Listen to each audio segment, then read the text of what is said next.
Good afternoon, everyone. Good afternoon. You all can do a little bit better than that. Good afternoon, everyone. Good afternoon. Wonderful. I'm Latoya Foster, and I have the honor of serving as a spokeswoman for the most extraordinary mayor this city has ever had. Can you all agree with that? Yeah. Woo! We want to thank Commander Ennis for the body-worn camera demonstration. As you know, the Bowser administration will be deploying body-worn cameras to all MPD patrol officers by June of 2016, making DC's body-worn camera program one of the most extensive and transparent in the nation. Ladies and gentlemen, we want to thank you for returning to the Kellogg Auditorium, where then Mayor-elect Muriel Bowser kicked off her transition committee in November of 2014 and released her transition plan, which laid out goals for the incoming administration. The mayor has invited us here today to learn about the progress the administration has made after 1 year in office. At your seats, you will find the administration's Year 1 Accountability Report detailing the goals set forth in the transition plan and progress made towards achieving those goals. I'd now like to invite to the stage Ms. Carol McDowney, who you will remember from the last time we were here. And speaking of progress, wait until you hear her story.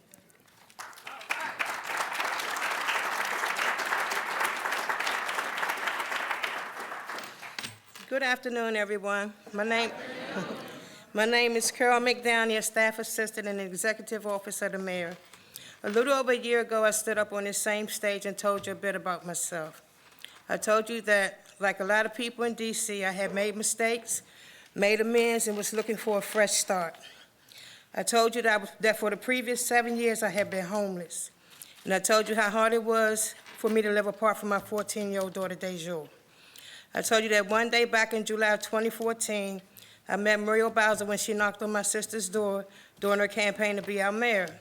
She told me that if I worked hard and played by the rules, that she would give me a fair shot. She kept her word. The next day, I started going door to door for her campaign. A few months after that, I was promoted to a full-time position with the Transition Committee. And today, I help to connect residents with the services and programs that can help them directly. Next month, I'll be sworn in as a licensed notary public for the District of Columbia.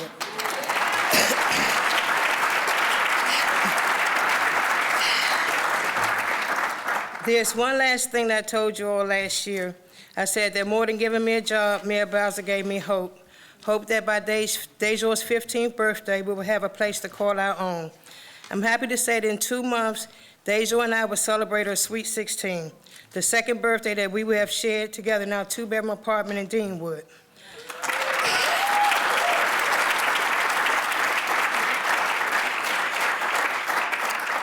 I'm grateful for the opportunity the Mayor Bowser gave me. I'm grateful for the hope she instilled. And I'm grateful to have a mayor who understands what it means to create pathways to the middle class.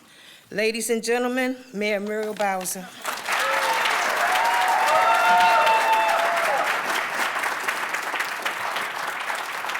Everybody, thank you, thank you, thank you, thank you, thank you. Let's hear it for Carol. Please have a seat, everybody. Carol likes to tell folks I gave her a chance, but she took a chance on us too. She likes to tell people that I gave her an opportunity, but I like to tell people that she earned it. And she has never made me regret it, not even for a second. All of us deserve second chances. All of us deserve somebody to believe in us and a mission and a vision to stay focused on. And that's exactly what these last 14 months have been for the Bowser administration and for you. I am very happy that you've joined me today because you started this journey with us. And today we get to come together to release our accountability report. 14 months ago, we promised a fresh start. We pledged to create pathways to the middle class, and the transition played a very critical role. I have to tell you, that 54 days was among the most fun 54 days I have ever experienced. We won on one day, I think November the 2nd, and immediately got to work planning the future of our city. We had to be quick, we had to be nimble, and we, of course, had to be smart. But among the smartest things that we did was recruit 300 Washingtonians who were committed, like we were, to the job of our future. We came together, yes, give yourselves a round of applause. We came together in this room here at the beautiful Gallaudet University and to talk about our future together. So I want to thank Gallaudet University, and I got to meet Gallaudet's new president. I'm just going to call her President Bobby. President, please stand up so everybody can meet you and greet you and say thank you. Now, we promised last year that we were going to hold ourselves accountable, and I issued a campaign statement, a booklet, a green book, you might remember, and therein were 130 promises. Those promises served as our guide in discussions with the residents of the District of Columbia, and it has served as our guide in setting up our government because we want to hold ourselves accountable. So we wanted to bring you back today to share our progress and to give you an idea of where we're headed. We are fulfilling 78% of all of our promises. And that's by year one. So today you're going to receive a spreadsheet that will show you what we've done, what we've started, and what we have left to do. I'm proud to tell you that while we are delivering on 78% of our promises, we have started over 90% of them. Today you'll hear from members of my team. You're going to see a short summary video of our accomplishments, and you will have a chance to listen in more depth from members of my cabinet and also mingle with them and ask them questions or tell them what's on your mind. Tell them what you're hearing. Tell them where you think we're doing things right and where you think where you think you need to see a change. In year one, we laid the groundwork. Year one was all about making sure we had the right team, we set the right set of expectations, and that we recruited talented and experienced folks. Nearly all of my senior leadership team and members of my cabinet are here, and I want to give them a big round of applause today.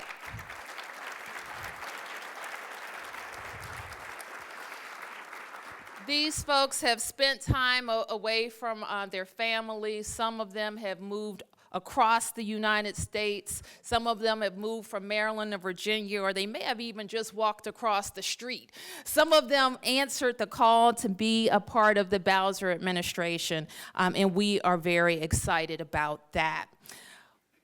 We did a very unprecedented amount of engagement with residents over the last year. I made a promise. I think all of you know that I started out as an ANC commissioner, was a ward council member, and I bring that type of work ethic and approach with me to the mayor's office. I set the stage with our budget engagement. It always kind of wrangled me a little bit that as a city, we put the budget together and then we asked the residents what they thought about it. At that point, it's very, very little that you could change about the budget. So we set about going throughout the city to have budget engagement forums. And we were able to close a $192 million budget gap last year.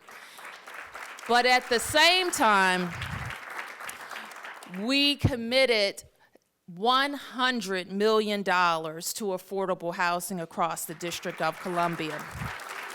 We also put $145 million in the pot as our down payment on ending homelessness in Washington, D.C. We were able to make the largest investment in education ever in a single budget year in Washington, D.C. We expanded Kids Ride Free to the Metro Rail, which is a real benefit for middle-class families and everybody trying to get in the middle class in D.C. We expanded the SYEP program, which is so much a part of our focus on how we get young people engaged in productive work, and so that they too can be on the pathway to the middle class. That's something to clap for. Now, you know, one thing that was very clear to me as somebody who's lived here most of my life and was served Ward 4 in the council and had a very vigorous campaign for mayor, and that was that people love the progress that Washington is making, but they're very anxious about their place in it. My job, I said, as mayor would be to invest in all 8 wards of the District of Columbia. And I'm very proud of the fact that we've been able to keep that promise. We said we would make every ward matter, and we have. We have made the single biggest investment in Ward 8 economic development in the history, I dare say, of our city. We will. We've established our Office for Greater Economic Opportunity in Anacostia. All of our agency directors will go to that office to meet with constituents, to talk about their policies and initiatives, and to bring the government to the people of Ward 7 and Ward 8. We have been able to untangle some projects that were stalled and finally get St. Elizabeth's going and finally get Skyland going as well. And that is important to our communities. We are also very focused on the hardest, on the folks who have experienced unemployment the longest and have the most obstacles to employment. I had the opportunity recently at one of our Project Empowerment Program graduations to meet a young man who had been homeless, who had been incarcerated, and wanted a second chance. And because he believed in a Project Empowerment and Project Empowerment believed in him, he had his first job interview, and yesterday he started his first job. He told me at the graduation, he said, Mayor Bowser, you don't have to worry about me anymore. But his was a story that so many people in our city experience, and that is they want to work, they want to be productive, but they're going to need an extra hand. So when I go down to the council and they say I'm fighting, I'm not really fighting in a bad way. I'm fighting in a good way for jobs for DC residents. I'll have that fight all day long. So we know that as much progress as we've made, there are many Lulus, as I like to call them, to fix, including investing in what we found, a broken crime lab. We've been able to recruit a fantastic director, and I'm very grateful to the Council of the District of Columbia for helping us invest in getting the crime lab on the right track. We also knew coming in the door that we would have to really fundamentally transform our fire and EMS system. And it's going to be a tough job, but one that we're ready for because we have fantastic firefighters and EMS providers. Let's give them a round of applause.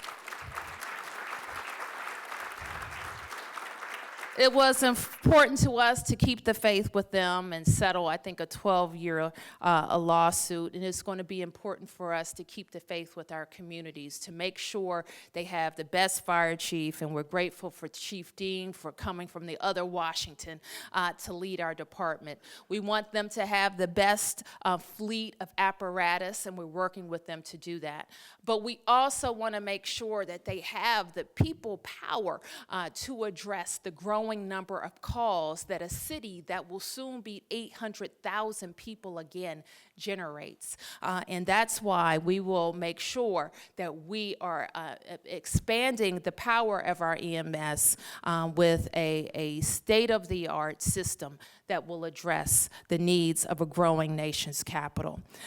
We are also very focused on addressing what has become a challenge for us in recent months, and that's the spike in violent crime that major cities around our country have experienced as well.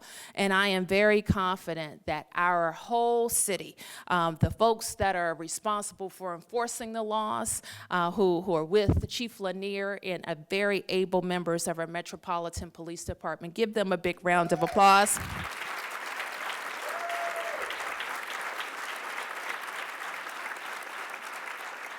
And so we have a safer, stronger plan that's in front of the Council of the District of Columbia that is comprehensive. That is, yes, about officers. It is about making sure that we can deploy them in the neighborhoods that need enforcement the most. It's also about how we create more opportunity and we put resources in the hands of grassroots communities. It is also about making sure that the whole system of government is preventing crime and making sure that people of all ages, of all stripes, and across all wards have productive opportunities and will not resort to crime. And so we're going to stay focused on that, and I know you're going to stay focused on that with me as well.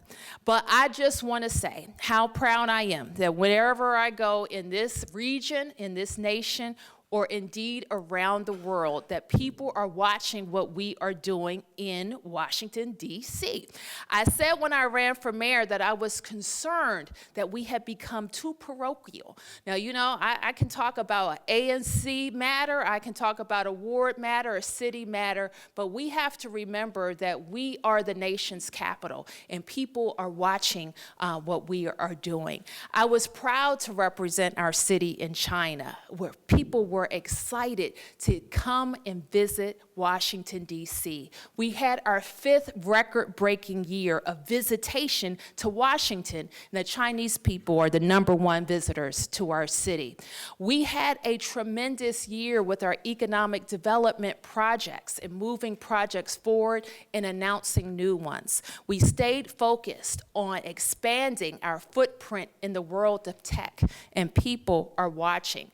We have seen unemployment across the city go down by a full %. That's something to celebrate, right?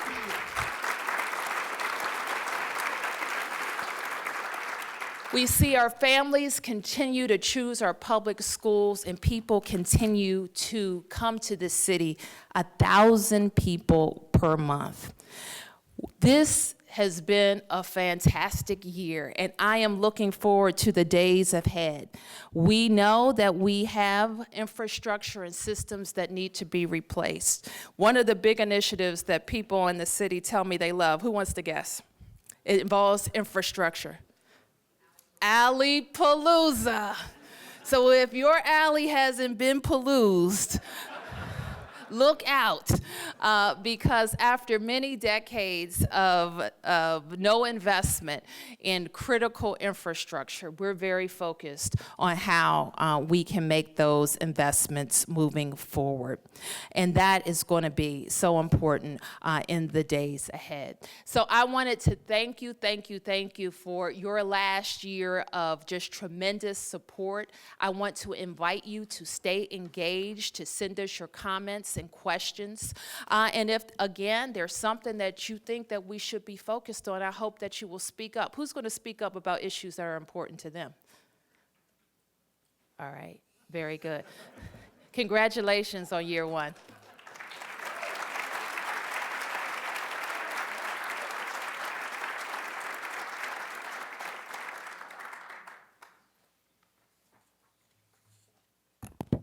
Can you all believe the progress that this city has made in just 1 year under the leadership of Mayor Muriel Bowser? A difference that you all can see and feel, right?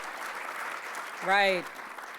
To tell us more about the Bowser administration and what the Bowser administration has done to create pathways to the middle class, including workforce preparedness, job creation, and educating the next generation for success, please welcome to the stage moderator and chairman of the Workforce Investment Council, Andy Shalal, and panelist, Deputy Mayor for Greater Economic Opportunity, Courtney Snowden, who happens to be one of the mayor's goals accomplished. Deputy Mayor for Planning and Economic Development, Brian Kenner. Deputy Mayor for Education, Jenny Niles. And Department of Small and Local Business Development, Director Anna Harvey. I want to thank you all for being here. This is going to be a panel to discuss the pathways to the middle class. And of course, Mayor Bowser has been speaking about that a lot. Creating pathways to the middle class is central to her agenda. And from a rich socialist, that's good music to my ears. So that's good. I like that.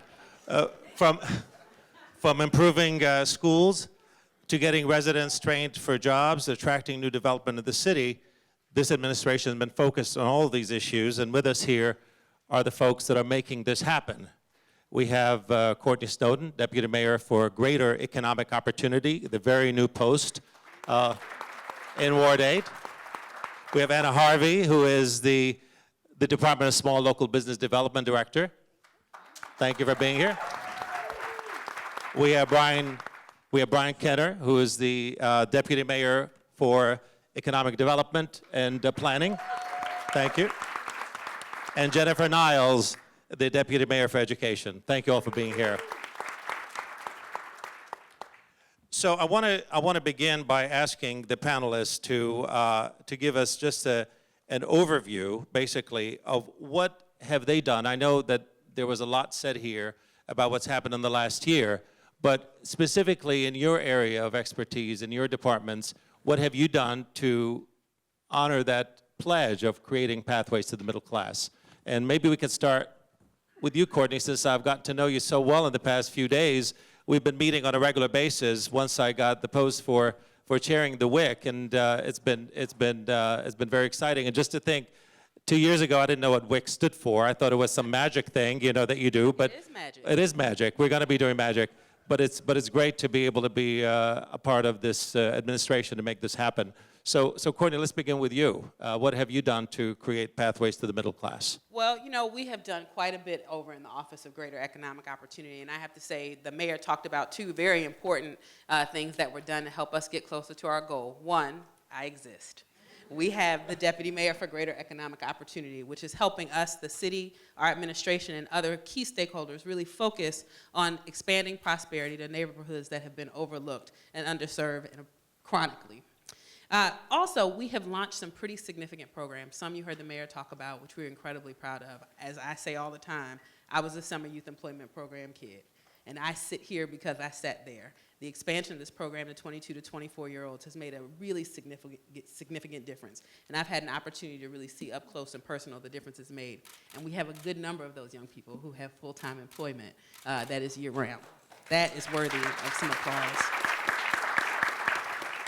We have really used our first year to expand opportunity as much as we can to as many populations that have really significant challenges or barriers. The mayor created the LEAP Academy. I will never forget the name of it because on Kojo I forgot. Learn, Earn, Advance, and Prosper.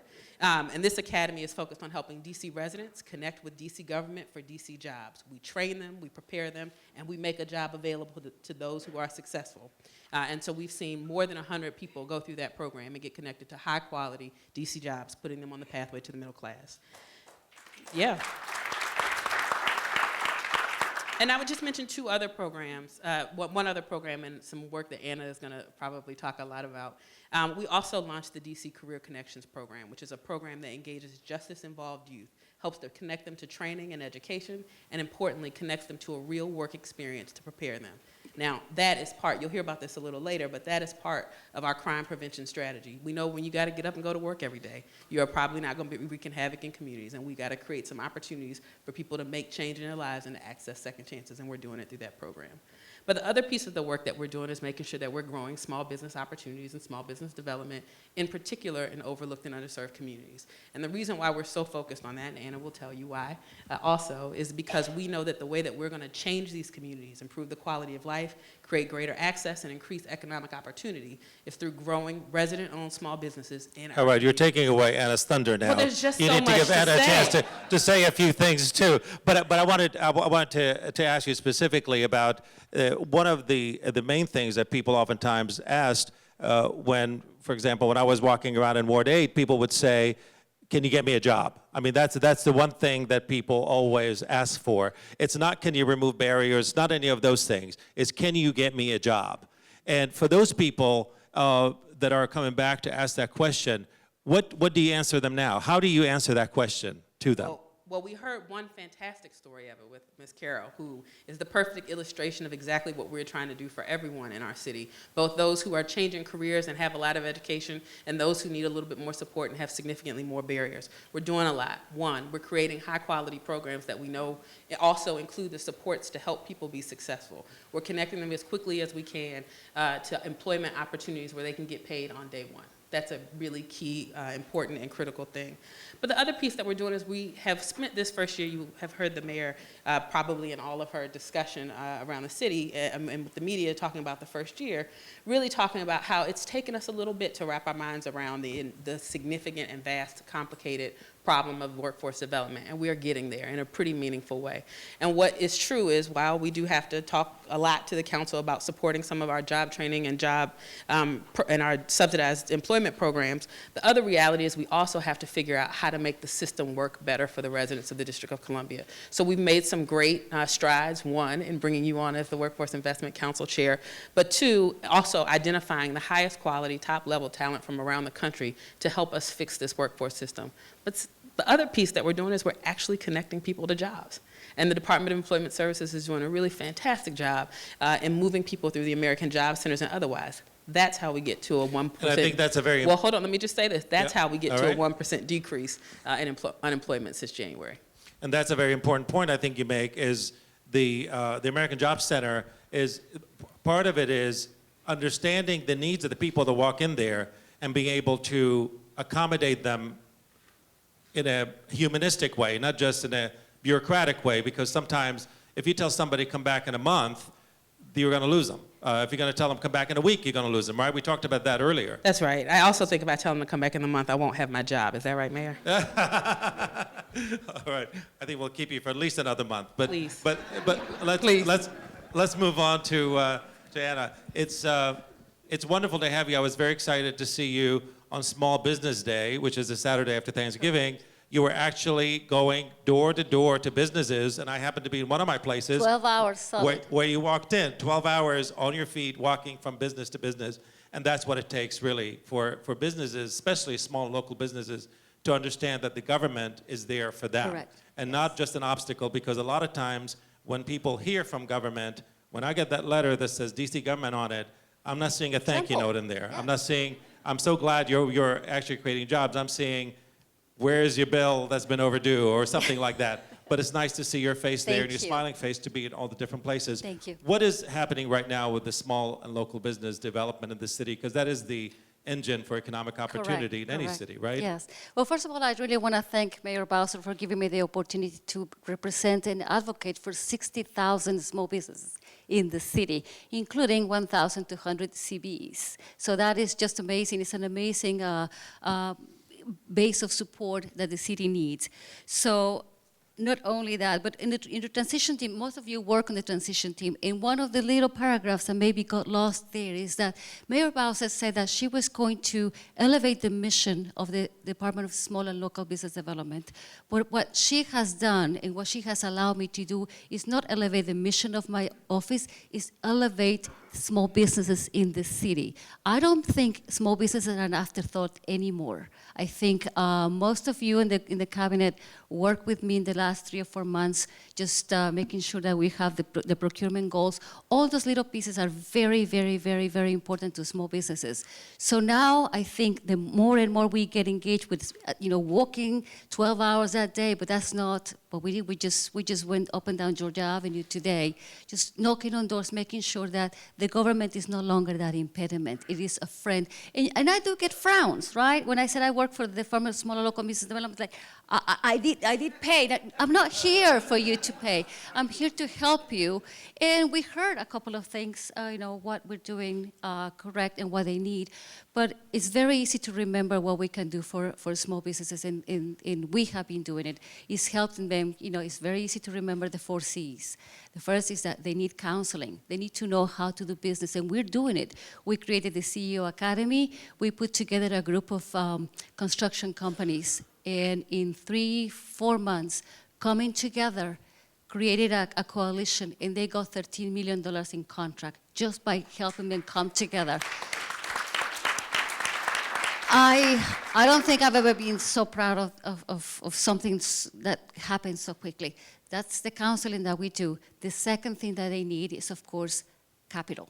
How are we going to finance those? So this is what we're working on. Capital is very, very important, and mainly the biggest impediment to the growth of small businesses. The third C is contracts, and that's what we, not only contracts with sales, but also with the district government. So that's what we worked on. So contracts. And fourth, that is mainly for me, requested by Councilmember Orange, customer service. And you need to answer your phones, and we have been answering the phones. So this is what we're doing, and very soon this year, you're gonna see us engaging more in the streets, a lot more. Thank you so much. I want to move to you, Brian. I hope you all don't mind me calling you by your first names. Deputy Mayor is a little too long, but so Brian, I want to ask you about, of course, your department is very, very important to the development of businesses. That's what you do, and DCRA is a huge part of that. Some people see that as an impediment to business. I'm in business, obviously, and I see what happens sometimes, and I see how it could be done better. What are we doing to open up the process of how a small business can get the regulatory stuff through quicker, easier, less cumbersome? Yeah, first thing is that I think we've got a great DCRA director in Melinda Bowling back there who has been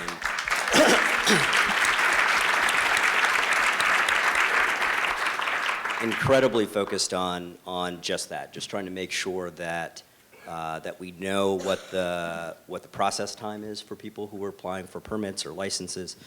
We've already sort of begun an initiative to get as much information online as possible, to have that be a real one-stop shop so you don't have to physically come down to the office as much. But also thinking about really how do we simplify things? How do we make it easier, not just quicker, for people to be able to get access to things? Annie, one of the questions that you asked Courtney, I also wanted to answer a little bit, and also to say that you're a poor socialist or a rich socialist. I'm a poor capitalist, and I would much rather have your bank account than my bank account. Another story is that you asked sort of in some of our more underserved communities. People say, "How do I get a job?" How do we sort of respond to that? Really with the mayor's leadership in pushing our office and many other offices to make investments in underserved communities this year. We have made, I think, as has been mentioned, historic investments on the St. Elizabeth's campus in particular, and it's the first time, honestly, that I've heard people in the community talking about, impacts that are natural, but talking about how to distribute the economic prosperity that's coming, as opposed to, is there going to be economic prosperity to come to Ward 8 in particular? I've had more people from small businesses and councils and so forth say, I want to be a part of this. How do I find out about that RFP? You don't get that unless you actually have something with which to build or something with which to service. And I think that really the rope that the mayor has allowed us to be able to move forward with some of those initiatives has been really phenomenal.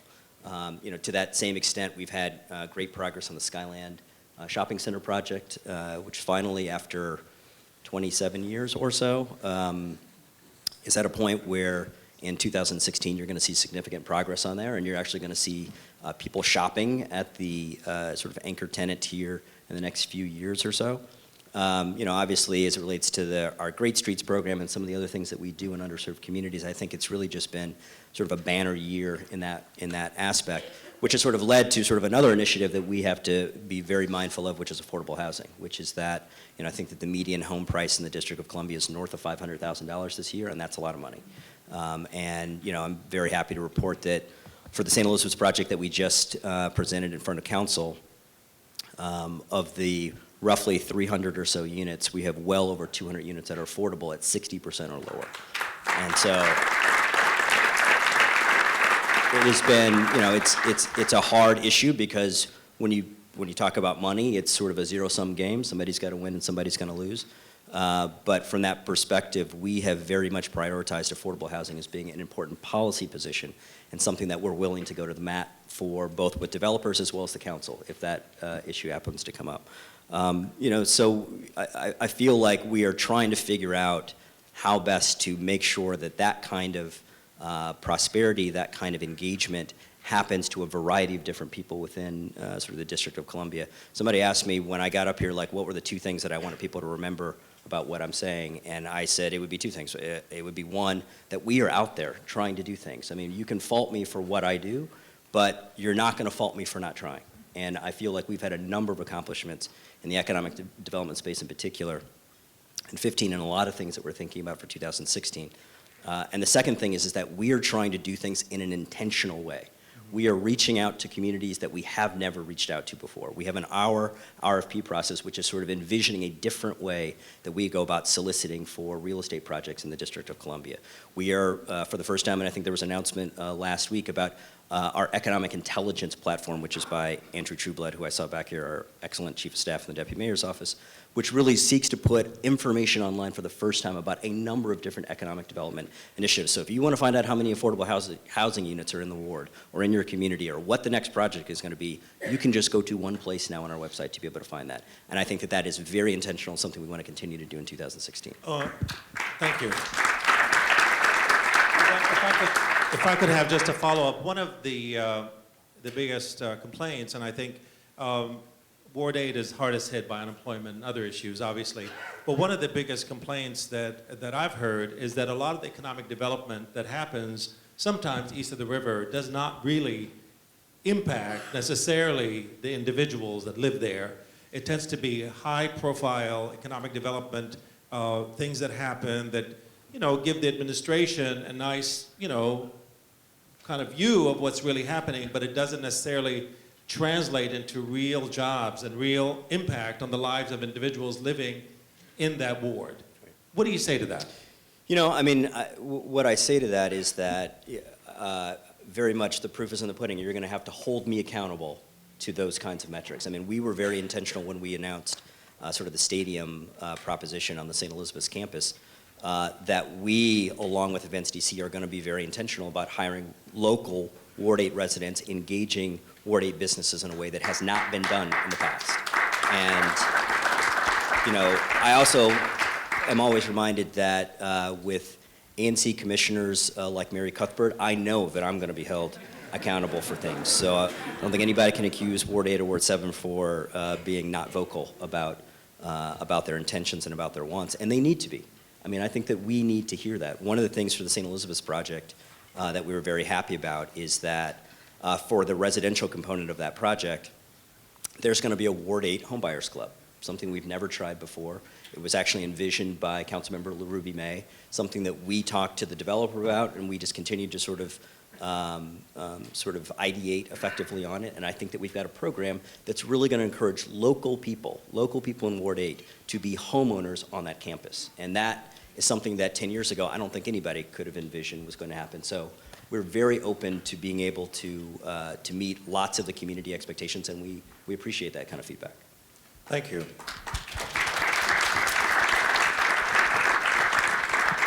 Now we'll move to the other leg of the stool, which is education, very important, obviously. Education is a clear pathway to the middle class and beyond. And it's great to have you here with us to talk a little bit about what's happening in the education front. I know that for a lot of people, that's a decision that they make where they're going to live, whether they're going to move to the city even or not. And I know that there has been some mixed results that have come out about the education quality here in the city. It continues to improve, I understand that.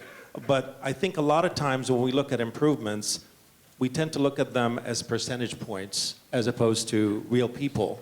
And when we have our education system at some level is really subpar in some instances, how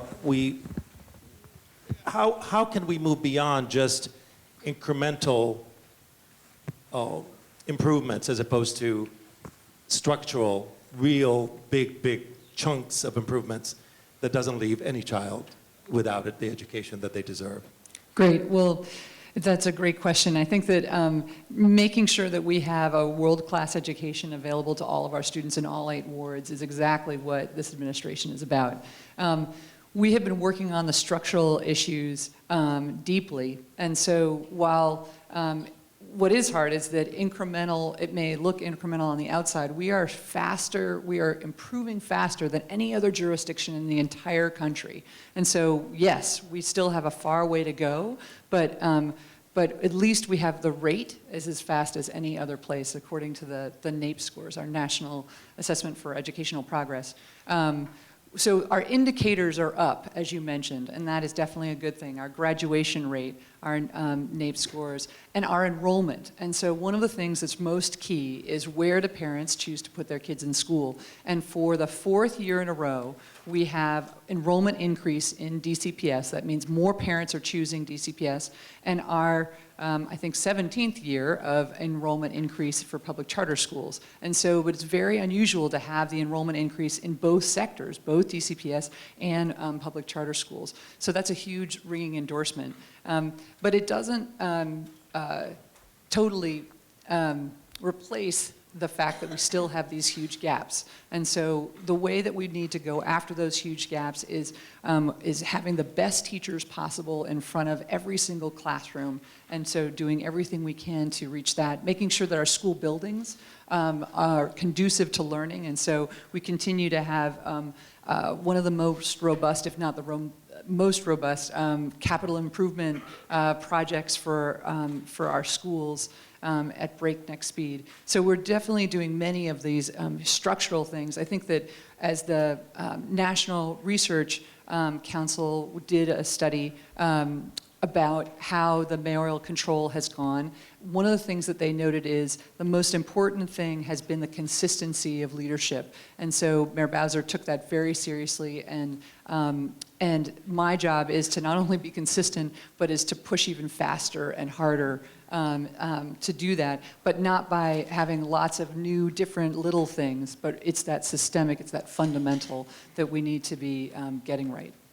And one of the biggest issues when you're talking about education is how race plays into all of that. And the gap that you mentioned earlier between white kids and black kids, between Latino kids and white kids, has continued to grow. I mean, even though there's improvements on both, the improvements aren't as robust as they are for the more affluent white kids.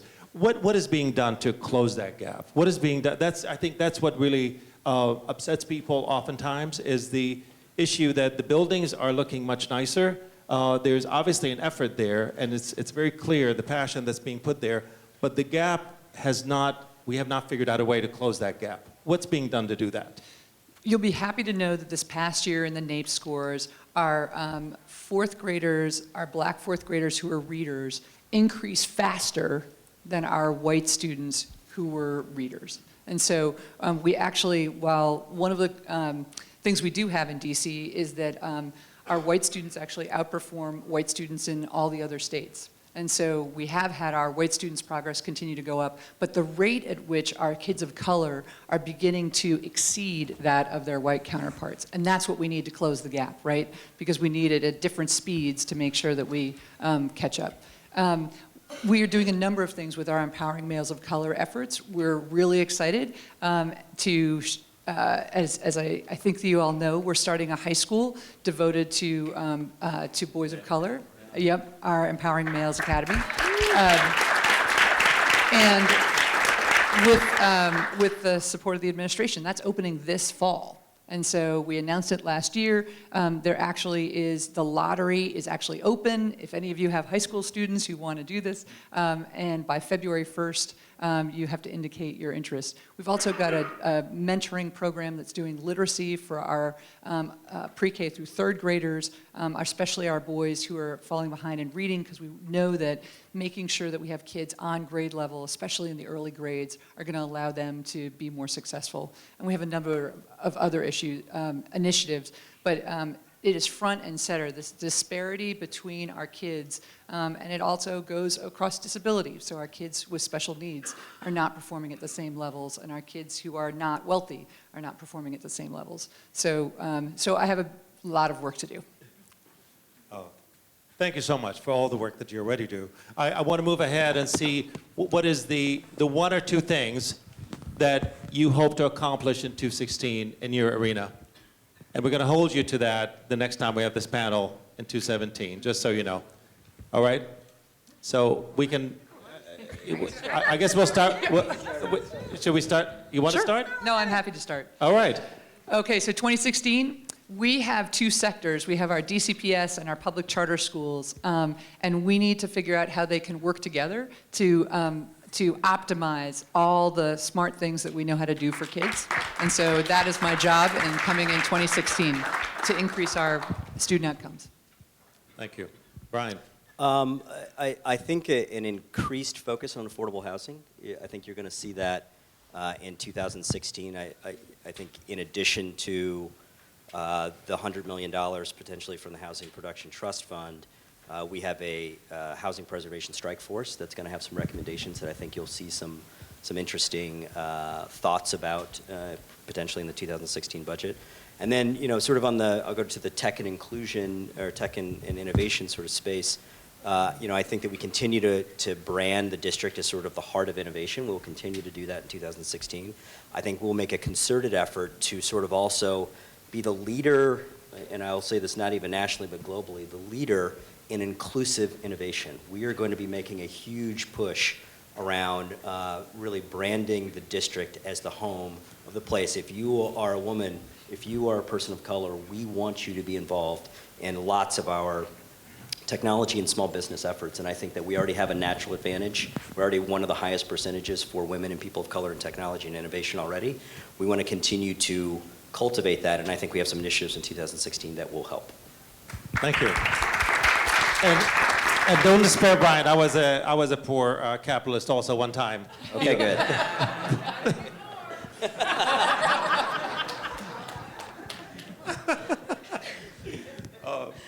Anna. I don't know which one of you I want to be.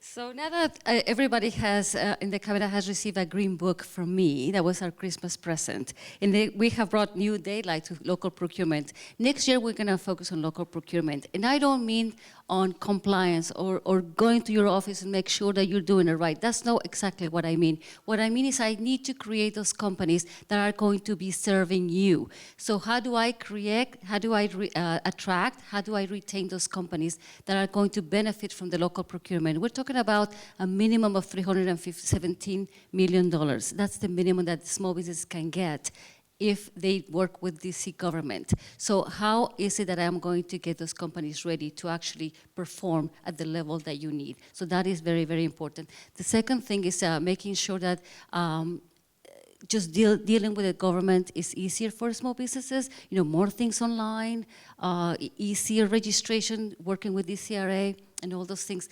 And I had the third thing, and I just forgot it. I was gonna make an extra promise. Oh, engaging with small businesses in more innovative ways.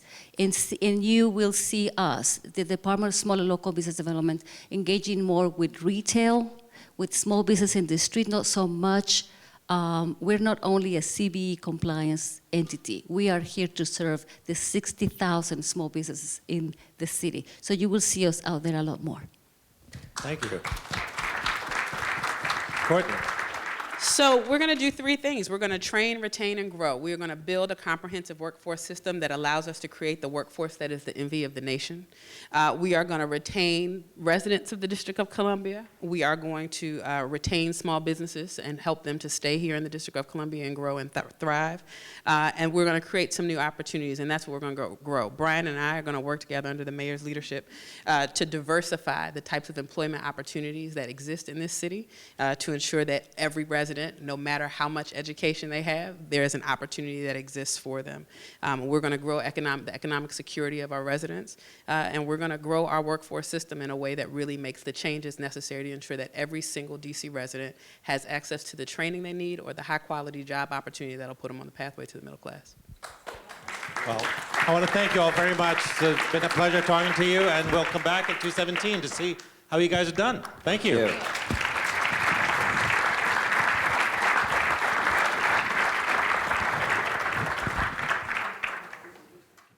Thank you, everyone, for being here today. I just wanted to come up for a few moments and talk to you about 3 things. One, we wanted to say thank you. We had 54 days to put together a transition of a government, stand up a government. And as you can imagine, we needed each and every one of you in order to do that. But we also count on you throughout the year to make sure that we were successful, because we know that when the mayor succeeds, that the district will succeed. So we thank you for that.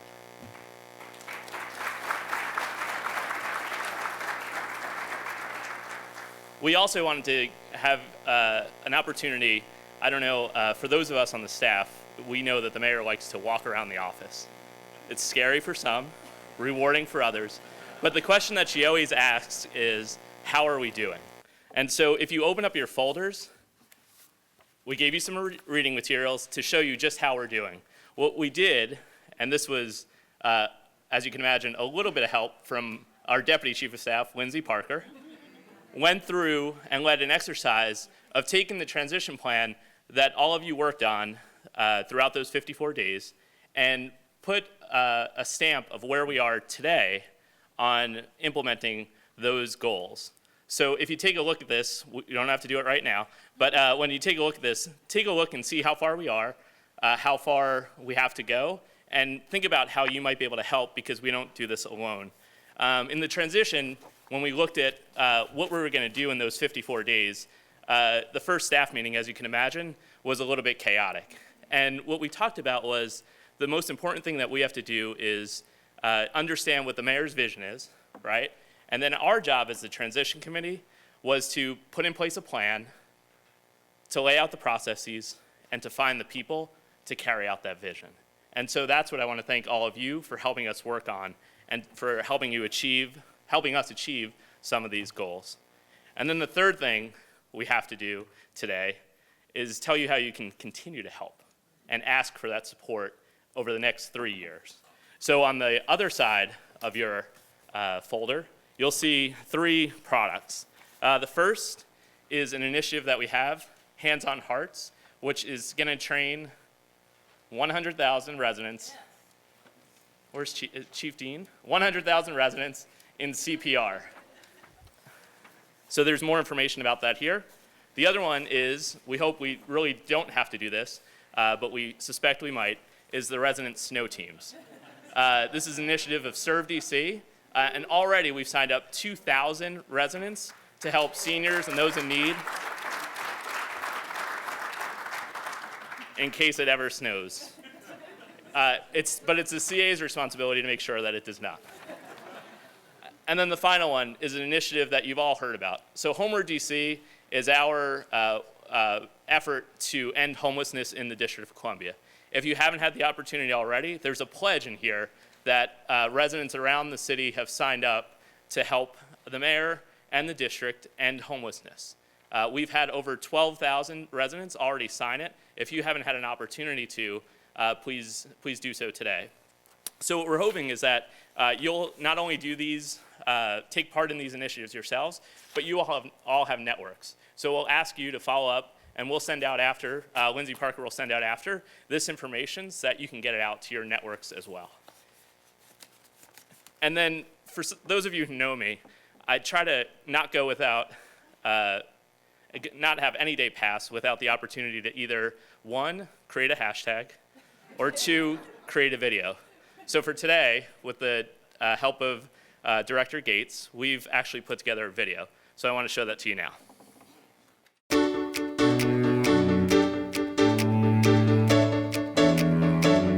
I love graduations.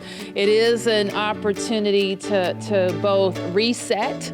It's an opportunity to look back at what you've achieved, but also to look forward to what's next. The Deputy Mayor for Greater Economic Opportunity. I'm talking about Deanwood and Congress Heights, Anacostia, Upper Kennedy Street, and Georgia Avenue. We have a real shot here at making a difference with this role. So this arena in basketball will cut a path for opportunities at St. Elizabeth that we all will travel as our community moves to the bigger than. This store will now provide easy, convenient access to fresh food, affordable clothing, and everyday necessities for residents of Ward 4 and residents across the District of Columbia. With this increase in the minimum wage, there are now more people and more families who are on the pathway to the middle class. The district couldn't be more proud to welcome Pigmental Studios to come to our city. The arts are alive in Washington, D.C. I'm here to sign some very important legislation. The district will not tolerate the sale of these drugs. The high number of closures we've had in the past 30 days, in large part, is due to extra resources that the mayor's put in place to assist us with getting the job done. And with the council's unanimous vote today, we will be able to fully employ in the District of Columbia a body-worn camera program. There are things that we can do systematically to prevent those losses. And that's why we sign on to President Obama's Vision Zero initiative. There is some good news to report from this front. The Bowser administration has made more progress in putting homeless into stable housing in the past year than previous administrations have had in many years. Our Housing Production Trust Fund will have $100 million of investment in affordable housing. This year, we have over 15,000 young people signed up to participate in the SYEP program. We also expanded the age groups of the program to include 22 to 24-year-olds. Not only did we have Kids Ride Free on the bus, but we expanded this very successful program to Kids Ride Free on the rail. This year, we've hired 750 new teachers. And while the country is struggling with a teacher shortage, we've had absolutely no problem recruiting these new teachers. Why? Because they want to be part of the winningest team in urban education in the country. It's great to see you here, and it's a great day to get fit, DC, right?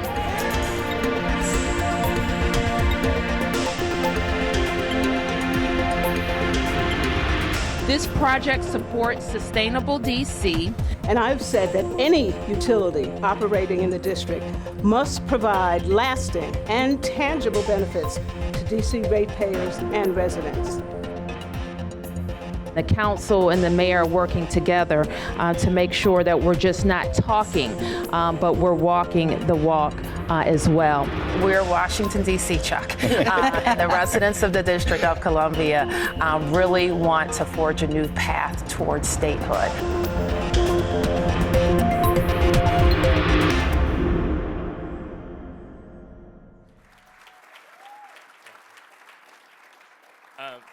As I mentioned, we do want to say thank you. Thank you to all the folks who've helped. But we also want to acknowledge folks who've put in sort of that extra effort. And with that, I want to bring up the mayor's senior advisor.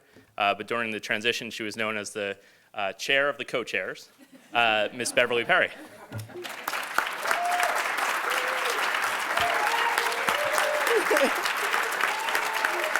Wow, thank you, thank you.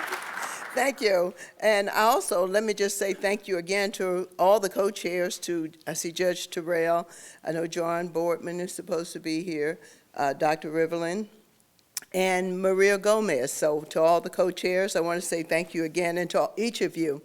But John referred to the transition as being 54 days.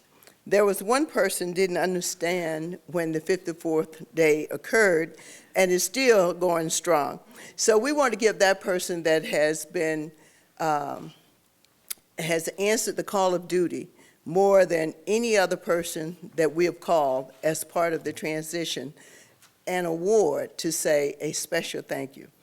Dr. Jarvis, if you could come forward, we would like to give you an appropriate thank you.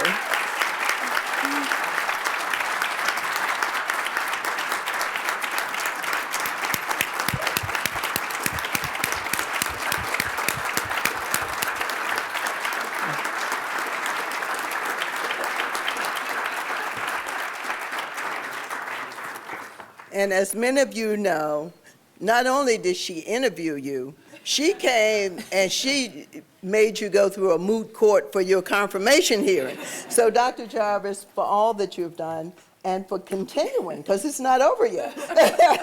Thank you so much. Thank you. Very nice and unexpected. Thank you so much. It was my goal to be in the background with the administration, and I'm not anymore. But I'm really grateful for the opportunity of having interviewed so many talented people who have become a part of this administration. And I was really delighted to see that the mayor not only wanted to hire talented people, but wanted to make sure that each went through the council process successfully and understood all of the issues that the various members of the council might have with your agencies, and to be smart and quick in answering them. So I really congratulate the mayor on making sure that her agency heads were prepared, not only for the jobs that you ask them to do as constituents, but that the other elected officials ask them to do as co-equals. Thanks.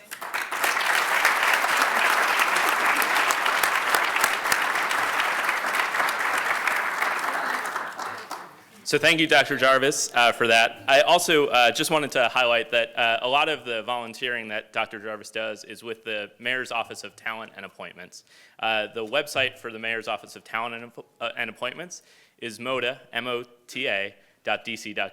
And that's important because that's where we post our positions, our executive and accepted service positions when we're looking to hire talented individuals. And it's also where we list opportunities to serve on boards and commissions. So if you didn't write that down, it's MOTA, MOTA.dc.gov. Thanks so much, everyone.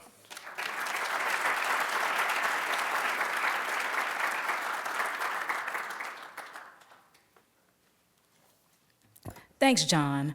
I don't know about you all, but just watching that video and watching all of the accomplishments, some that I even forgot myself, made me think not only did we get off to a fresh start, but we got off to a running start. Would you all agree? Yes.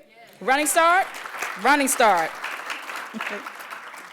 Next up, I'd like to welcome our City Administrator, Rashad Young, to talk about our next budget cycle, which has actually already started.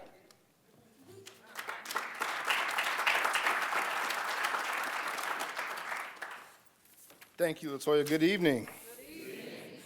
It's been about 14 months since the residents of the District of Columbia placed their faith in Mayor Bowser to lead our city.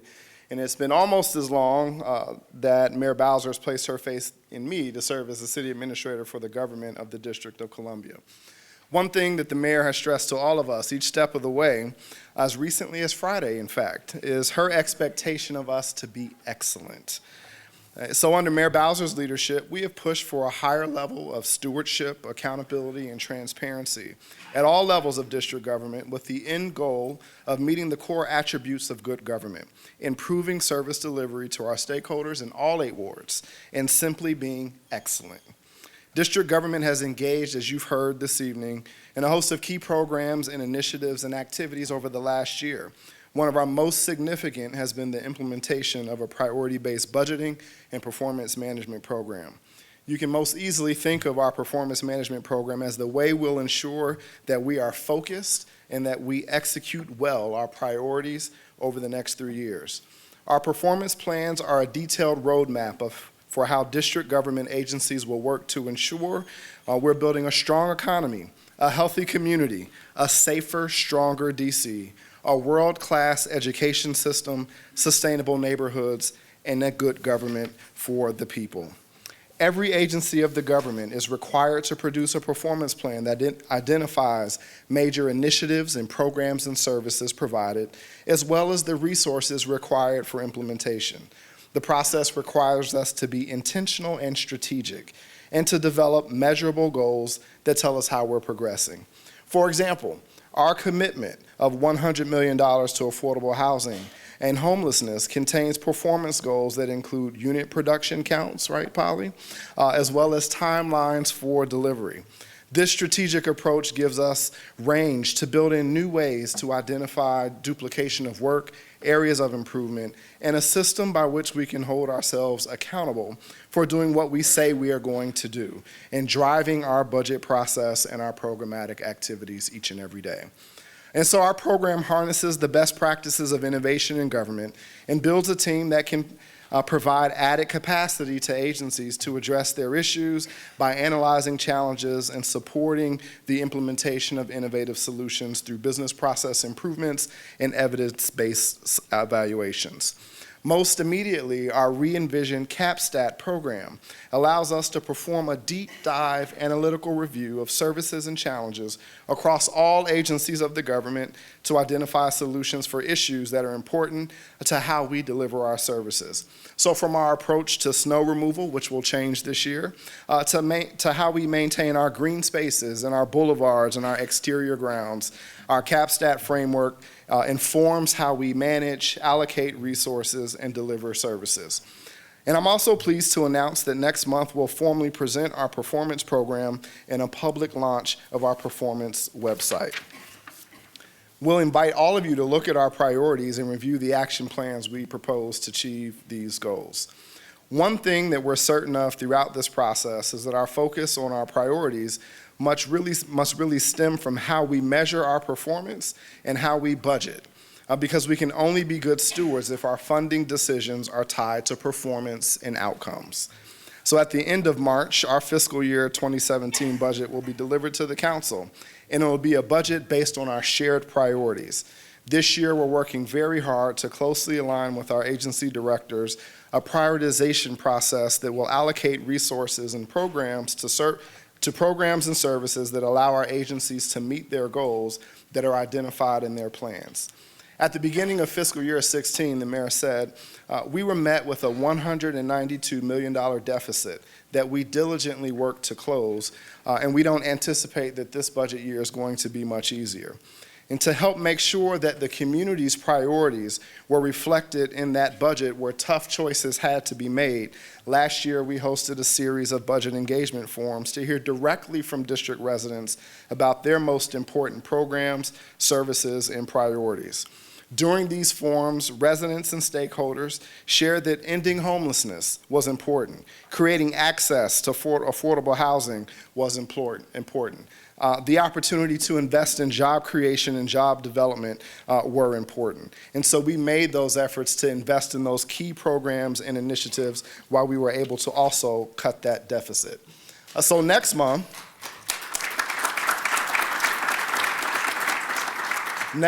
we will again host a series of budget engagement forums to hear from district residents about what we need to do as their government to fund and respond to their priorities.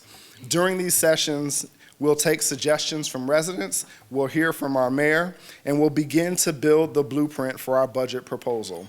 And all of that leads to our effort to compile the best budget possible, one that demonstrates our commitment to stewardship, accountability, and transparency. Your participation is a valuable part of this effort, and we'll send you additional information about our budget engagement forums in the coming weeks, and we absolutely look forward to seeing you there. So with the implementation of our performance management program and our priority-based budgeting process, we're ensuring that we are being the best possible stewards of the district government. We are creating accountability around doing what we commit to do with excellence and with a focus on outcomes that support our shared vision with a higher level of transparency and participation. We firmly believe that resources will change the dynamic and change the conversation around our work. So I look forward to coming back next year and sharing our successes with all of you. But most importantly, I'm pleased that you too will be able to follow our progress as we continue to work to create pathways to a middle class. Thank you. Thank you, City Administrator Young. Next up, please welcome the Mayor's Legal Counsel, Mark Toohey, who will be moderating a discussion on making D.C. safer and stronger with panelists Deputy City Administrator Kevin Donahue, Deputy Mayor for Health and Human Services Brenda Donald, MPD Chief Kathy Lanier, Department of Youth and Rehabilitative Services Director Clinton Lacey, and Karma Kottman, one of the co-chairs of the Transitions Public Safety Committee. It's a pleasure to be here, especially with such esteemed company as the mayor and the former chair of the council, who, among their other attributes, are again the example of the great talent in Ward 4.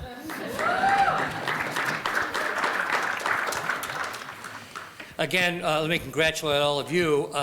I have had the privilege of seeing the fruits of your work as director of the Mayor's Office of Legal Counsel, because I'm dealing with all of the new appointees throughout the agencies and in the Deputy Mayor's office. And I will say, Mayor Bowser, you chose well. You've got some wonderful people, so congratulations to all of you. We are at the end of an afternoon, and as an Irishman, I'm the last person to stand between the mayor, you, and drinks outside. So we'll be brief. But this is a very, very important topic because it is one that has, in every major city in America, it is an issue that can create great confidence or great fear, and it's crime. And we are very fortunate to have a mayor who is responsive and a great chief who is among the most respected in the country, but more importantly,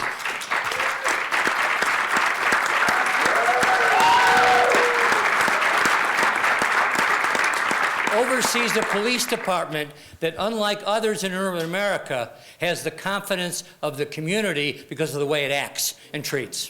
And so, notwithstanding that, crime does have spikes. And our responsive mayor, in response to a spike in violent crime, somewhat unprecedented, introduced a comprehensive public safety plan, very comprehensive public safety plan, to deal with violent criminals and violent crime and to protect our community, our nation's capital. And so, today, we're going to review that very briefly, and then we're going to have our panelists talk about that issue of crime. This plan includes a mix of measures, such as returning more police to the streets and equipping those police officers with the resources they need and the tools to stop violent crime and violent criminals from victimizing our community. The Bowser administration is working tirelessly in so many areas to make sure the nation's capital is safer and stronger. I'm joined by a team of distinguished panelists who, together with the mayor, are spending all of their energy and all of their time to deal with these issues to protect all of us. I was going to have each of them say a little bit about their work, but we are really cut, so I'm just going to introduce them, and then we'll go into the discussion. To my immediate left, Chief Lanier, whom we all know and respect, our chief of a number of years. Kevin Donahue, who is not only the Deputy City Administrator, but for today's purposes, he is the Deputy Mayor for Public Safety overseeing the agencies. Kevin. An important component of safety and the confidence of the community are measures to deal with so many issues involving both adults and younger folks. And our Deputy Mayor for Health and Human Services is so responsive, Brenda Donald.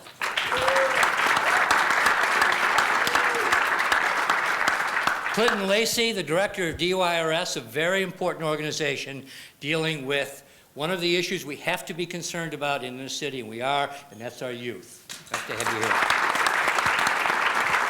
And then finally, an issue that is across the nation, if not the world, a very serious issue that this administration is responsive to, and that is the issue of domestic violence. And one of its leaders of the effort against it is Karma Cotman. Nice to have you, Karma. Okay, we're going to have three brief rounds of questioning. Round one will deal with what we have done, and round two and three will deal with what we're going to be doing, what the Bowser administration is going to be doing. Let me say and address the first question to Deputy Mayor Donahue. Kevin, the district faced a spike in homicide in 2015, similar to what was happening around the country. How did we respond to this? Well, it starts with a couple of principles that came from the mayor, which is that anytime you see a 55% increase in anything that you don't want, you have to do two things, and the mayor made it clear. One, violence reduction is everyone's job. So the focal point was not simply on myself and Chief Lanier, but on everyone here and probably every member of the cabinet who has a story to tell about how they responded as well. And two, you cannot assume that what was working before is working now. So we wanted to look at everything and involve a lot of people. So with that, we looked at the data. While homicide was up 55%, overall assaults with the weapon were actually down a little bit. So we were seeing some of the same trends we've been seeing before, but much more fatal interactions. And then we would look at that and to say, well, where are there gaps? Where are there things that are working that we need to invest more heavily in? And where there are things where we have to be creative and do things that we hadn't engaged with before, some of which Deputy Mayor Donald will go into. A couple of things that jumped out to us. One is the importance of the crime lab, which is our Department of Forensic Sciences, which for every crime, they look at the evidence. And we had a prosecutor's office who was not going forward with any DNA evidence into some serious crimes. And so what we wanted to do was we wanted to be able to have a great new director come to the lab, to be able to also invest the money through the mayor's supplemental budget, to be able to take what was literally hundreds of pieces of untested evidence for which there were victims waiting for justice, and begin to go through that evidence and to prioritize it. We also recognize that after violence occurs, there's a moment in the individual's lives and their families that's been traumatized, and we need to do a much better job coordinating a wraparound response to that family. So we developed something that we call the Community Stabilization Protocol, which meets families where they live, literally, after they've experienced some kind of violent trauma, identifies what their needs are, and brings services to them to be able to address what can take their life from a point of tragedy and stabilize it.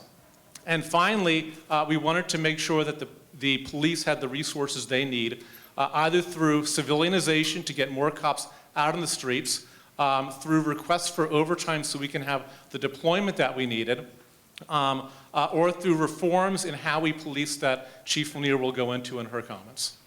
Chief Lanier, I want to ask you two questions, really. What are you seeing that's new and different that you're doing?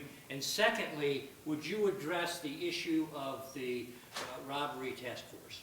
So, you know, the most important part of my job is to not respond to spikes, but to get the feel that there's something changing and that there could be a new crime pattern or a new increase in a certain crime coming. And we felt that coming at the beginning of the year. You may remember way back in March when we started to feel a difference in the number of rounds being fired or shots being fired. You know, our assaults with deadly weapons were down. All of our data was saying, you know, the shootings are down. But what we were seeing was a shift in the types of weapons we were seeing and a shift in the things that were going on. We knew that was not a good sign. We reached out to major city chiefs around the country. We convened a national summit of chiefs from around the country, and we learned that there's the same kind of pattern happening in city after city after city, and we have to try and stay ahead of those patterns. So what we saw different, which we really saw coming in the end of 2014, was the synthetic drugs that we had seen on the streets for about 4 or 5 years had changed and changed pretty dramatically. Because when we first started seeing the synthetic drugs on the streets, we saw some young folks that were using it. They were vomiting and they were going to the hospital with rapid heart rates and sick. You know, a health issue, a really big health issue for our kids. But as the chemicals in these drugs started to change, we started to see a pattern change in 2014 where now we were seeing these drugs being marketed, one, primarily to people in low-income or homeless communities, two, a response to that drug that was much more like violence, like PCP. So much, much more dangerous to the user and to the public. We also started to see the increase of these high-capacity magazines that resulted in not just more fatal shootings, but with less shootings, more people that were not surviving these shootings. So we put together, through that analysis, as we started to feel these changes coming through, a new way of going about policing our communities. You know, our guns that we're seeing on our streets today and the drugs that we're seeing sold in our communities today, you know, a lot of that is not what it used to be, and it's being sold, or they're being brought into the city through the internet and social media. You know, you can go online and buy guns. So we needed a new strategy, a new type of policing to be more effective at what we're doing and stop policing with old tactics. And that's when we created the new CIU unit that you've seen probably on TV a few times and seen in the communities that replaced what was an outdated strategy for open-air drug markets during the mid-90s.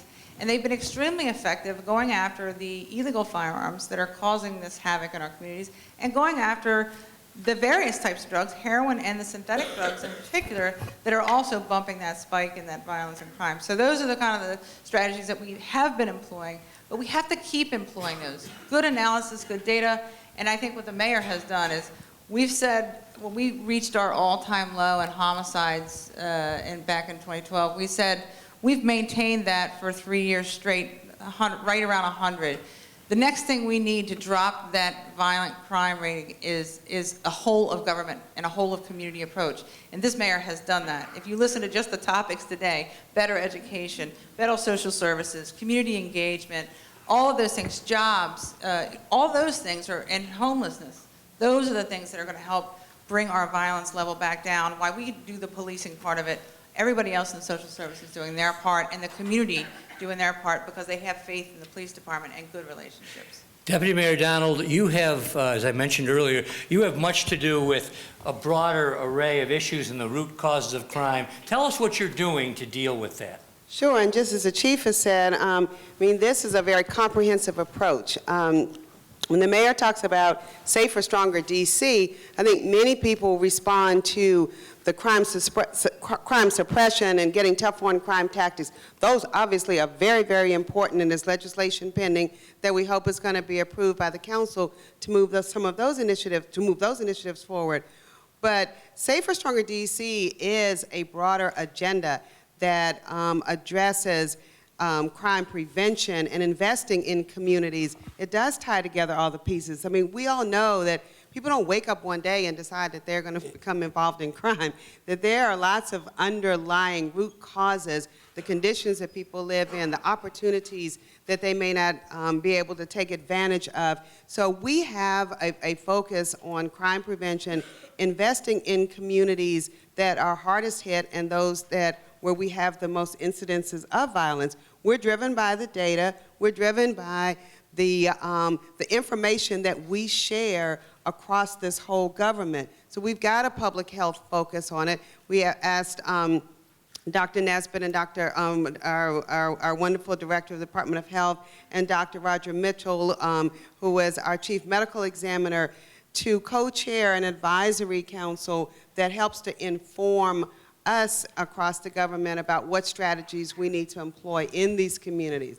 The mayor asked me to work with my colleagues, all of the other deputy mayors, and we meet every other week really focused on this Safer, Stronger DC with a focus on community partnerships, community investments.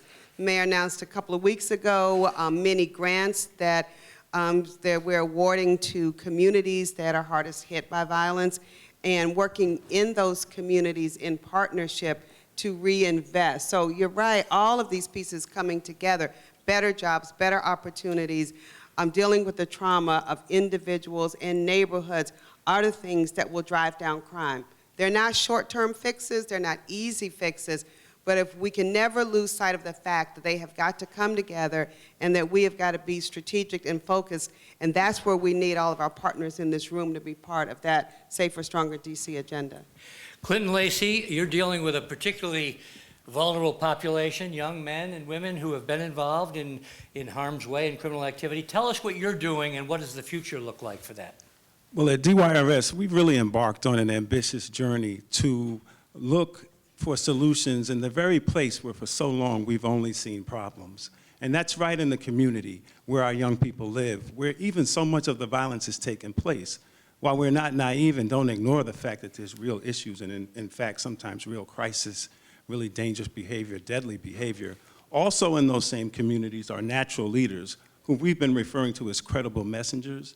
people who are invested in young people, invested in families, and invested in their community. Some of them themselves are returning citizens. Some of them are in recovery from substance abuse or have faced other serious challenges.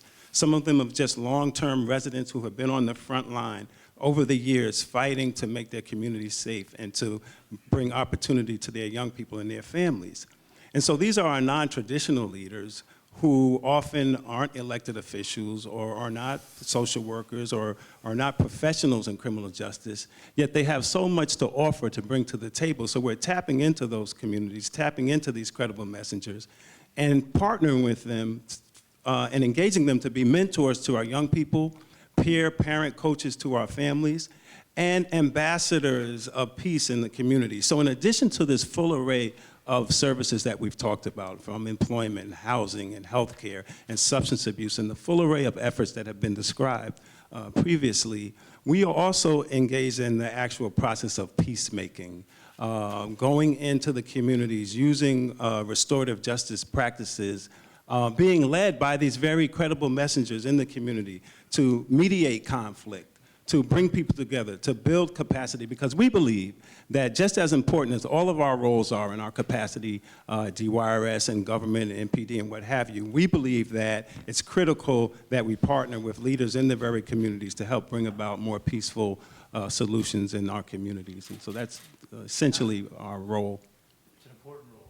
Carla, no aspect of criminal activity has had more ink and more exposure across the community, from professionals to all kinds of professionals, to athletes, et cetera, in domestic violence. Tell us what we can expect from your leadership down the road here in this next year. So what's interesting, and we've learned a lot from this administration and this mayor, and the first thing is that I'm not a deputy mayor and not actually official, and I've been given the microphone without having talking points. So there's some kind of boldness of vision and investment in services that is really community driven and speaks to the truth of people's experiences. And so what we know in terms of domestic violence is that there is a focus on public education and making sure that individuals know that they are actually in domestic violence situations, which is one of the things that we've seen generations of people in domestic violence situations who just don't know that there's anything different. And so we have a lot of education coming from law enforcement officers that are in the community talking about domestic violence prevention. There's been an investment in Virginia Williams Resource Center, so in actual folks who are in the homeless system, who are seeing individuals come into their programs but don't necessarily know or want to say that they're domestic violence survivors, so that they can actually look at them and know what the trauma is that they're being impacted by. We're seeing an investment in the lethality assessment program, and so the Deputy Mayor of Public Safety really focusing on how we expand services to those most vulnerable domestic violence survivors. We're also seeing domestic violence, an investment in prevention, so prevention services with teens and youth. And so what Director Lacey is saying in terms of going into community and looking for those natural leaders so that they can then provide more services. And so one of the things we've been doing is working with some high school football teams, so that there's a real investment in individuals who are natural leaders in their schools to say that this is wrong, and really giving them leadership, but also giving them the talking points and the tools to be able to be those leaders, the leaders that they are. And then finally, we've seen some investment in some really strong things like body-worn cameras, where there was an actual exemption for domestic violence and sexual assault and stalking survivors, and where we're seeing things like the 10 of time limit exemptions for domestic violence and sexual assault survivors. So the idea that responding to domestic violence across the government is one thing that we've seen of true investment from this administration and from the mayor. Thank you, Karma. Final word. The mayor's put so much effort into one of the most creative law enforcement tools I think society is going to experience, body-worn cameras. She's been a leader, an innovator, along with the chief. So a final word from the chief and Kevin, briefly though, 30 seconds each. What can we expect in 2016 in the body-worn camera world? You'll see every patrol officer with one. You will see the community feeling like they have greater transparency and accountability to the force. And importantly, and often overlooked, you will see us learn how to be better and more proactive police officers by learning, viewing and learning from what the video has to say. Chief? Also, you'll see the first ever of any place in the United States, a comprehensive evaluation that's being done by an outside entity. So body-worn cameras have not been studied anywhere. And I tell you, the investment that we're making now to have them really study what the impact of body-worn cameras is going to have on policing and community relationships is going to be used by police departments around the country for the next 20 years. So you have our commitment that we're going to stick with that process and make sure we have a really rigorous evaluation that tells us exactly what these body cameras can and should be doing in our communities. I think all of you will agree that Mayor Bowser has a very solid law enforcement team to deal with our community needs, and let's give him a round of applause. Thank you. Thank you, Mr. Tuohy and panel, for all you do to keep our streets safe and our young people engaged. As you know, the mayor continues to speak passionately about closing DC General and ending family homelessness. We have with us Ms. LaShawn Oliver, who spoke to a large crowd of Washington Interfaith Network members about her story, and we invited her here tonight to share her story again with you. LaShawn? Hello, my name is LaShawn Oliver. I'm a fellow Washingtonian. I've lived in at least 6 of our 8 wards. I've been here in D.C. through the roughest of the years. I remember the 80s and the 90s like it was yesterday. And I guess you would have had to be here to be a part of that to really get the full understanding of what it was like for us as young children growing up in the city. It was struggle. But more than anything, I was glad to hear them say that we had community. And the people of the community was what drove me as a child and motivated me to where I am today. I've had my struggles throughout life. It's not really a situation or issue that I heard on this panel today that I haven't experienced or know someone that haven't experienced it. I was a single mother. I was once on TANF.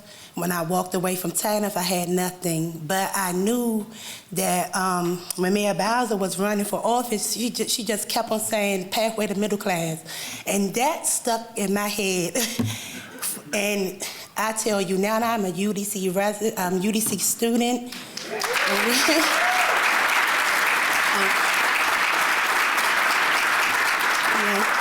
I'm working to become a social worker so I can be where I'm most needed in my community.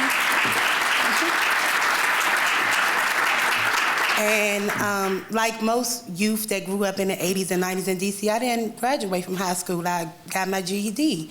And my children was the motivation behind me doing that. Right now in my community, I live in Columbia Heights, and my thing is we pushing for affordable housing. The mayor,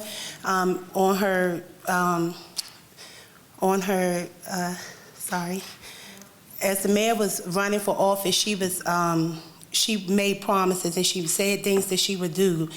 The naysayers, of course, it's mess being talked everywhere. The people said she wouldn't do it. She was just using us to get in office, but she has remained true to her word, and I am so grateful for that, Mayor Bowser. Thank you. And with that, I just say that this is my city. I see it up and coming and it's growing. I see a lot of people moving in, and me as a DC resident, I won't be pushed out. And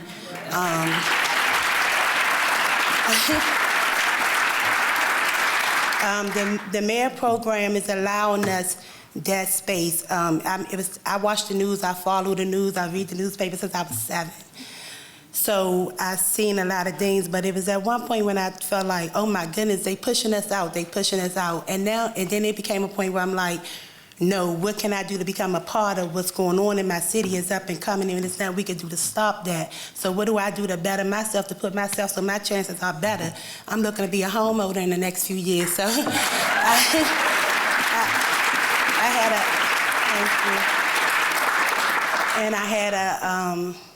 I had struggled to get here, but I'm happy. I'm sharing with you today my scars and not my wounds. And through the programs that the mayor is putting together, we as DC, we can all eat at the table once. It don't matter if your income is up here, down here, down here. We're all DC residents. If you live here, it's for the betterment of all of us. Because if one fail, we all fail.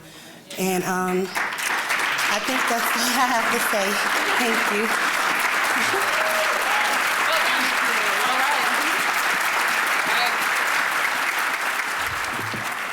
Well, I don't think I can put it any better than LaShawn just did, because we're serious about making Washington for Washingtonians, and it's going to take all of us to do it. I frequently say, and I've learned even more over the last 14 months, the things that only I can do as mayor, and that's sometimes make the big ask of people. It's to make the big ask of people who want to invest in DC, make the big ask of businesses to do more, make the big ask of nonprofits and employers to hire our residents, make the big ask of people to build affordable housing in Washington, D.C., but it's also to make the big ask of neighbors and neighborhoods all across Washington.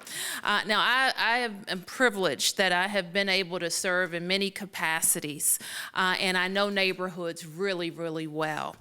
So I know I'm making the biggest ask of them all when I say to Washington, I need your help to close DC General. Will you help me?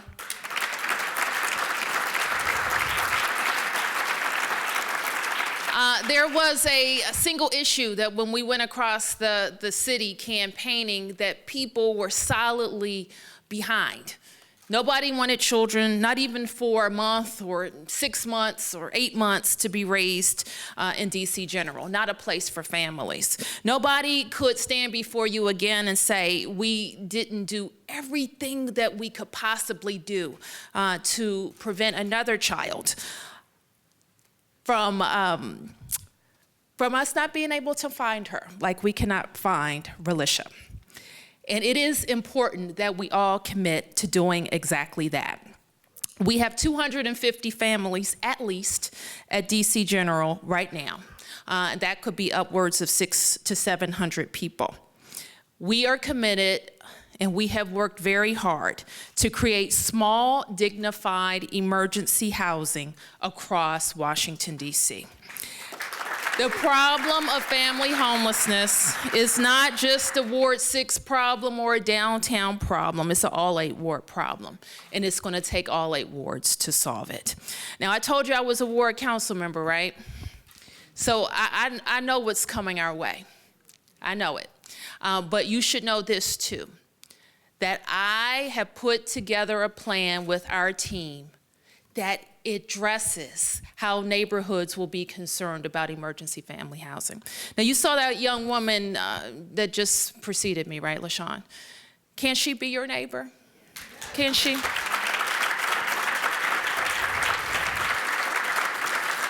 Not aliens, just people that want safe and affordable housing. Not people unlike you or me, but people who are going to need a hand up to get to safe and affordable housing. So in a few weeks, I'm going to be presenting legislation to my friends on the Council of the District of Columbia, where we will propose emergency family housing in every ward of the District of Columbia. We know it's going to be hard. We know some people will be upset. We know people will have a lot of questions, and we'll stand in rooms like this across the city to answer each and every one of them. We know that there may even be some changes to our proposal, and that's fine. But we ask for honest discussion, and we ask for action. We will present a very thoughtful plan, a plan that will enhance neighborhoods and change people's lives. And so I'm asking you to stand with us today to end family homelessness. Now, part of what we've reported, thank you, we said we're going to do it. You have a spreadsheet that we're asking you to hold us accountable on each and every promise. And the thing that I have, one of the things that I'm certainly sure of is Washingtonians will hold us accountable, and they should. And we have put up on my website now at mayor.dc.gov/accountability the spreadsheet that was handed it out in your package so each and every person will be able to see it. It's not glossy, it's not fancy, it's just the facts. And we want to thank Mayor, like a mayor who was about the facts and accountability and efficiency, who issued this accountability report each and every year when he was the mayor of New York City, Michael Bloomberg, who has been a friend, and this is a tradition that we will carry on in Washington, D.C. So I want to thank you guys for being with us this past year, and thank you in advance for all we'll do together over the next 3 years, and I look forward to chatting with you out in the hall over wine and cheese.